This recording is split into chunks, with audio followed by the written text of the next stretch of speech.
Welcome to Mostly True Stories with Dr. Juan Harrison, a series of feel-good, faith-based short stories from a Texan's perspective.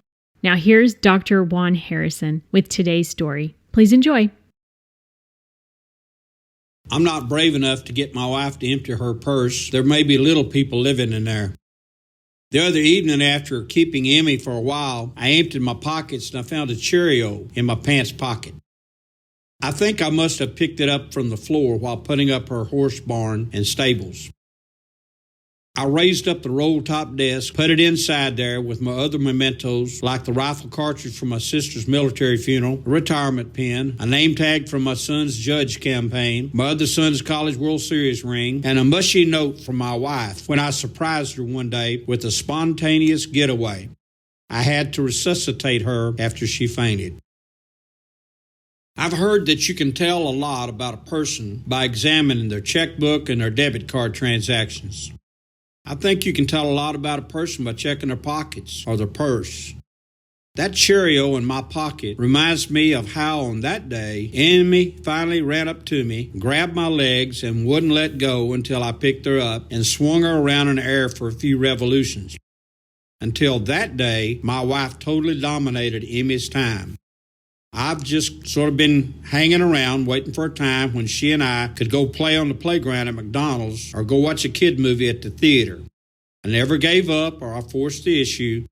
Sometimes you have to let a kid warm up to you. Good things are worth waiting for. We've talked a lot over the years about placing too much value on things or the accumulation of material goods, often just to be able to impress others with all our stuff. Then, in the end, the things have no real lasting value to you.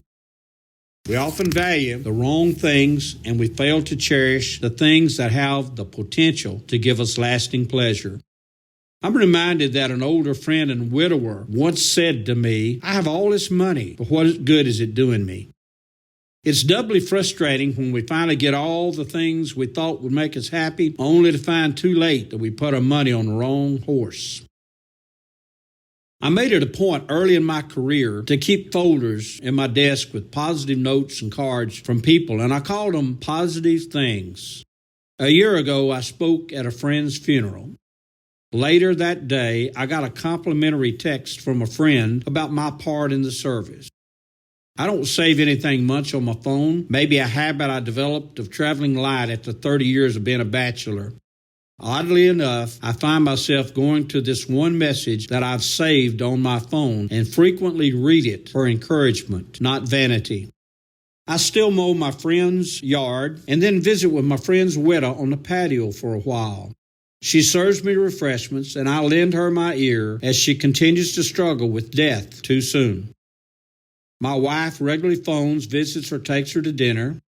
Things usually get a little better for the little widow ladies by the end of the second year.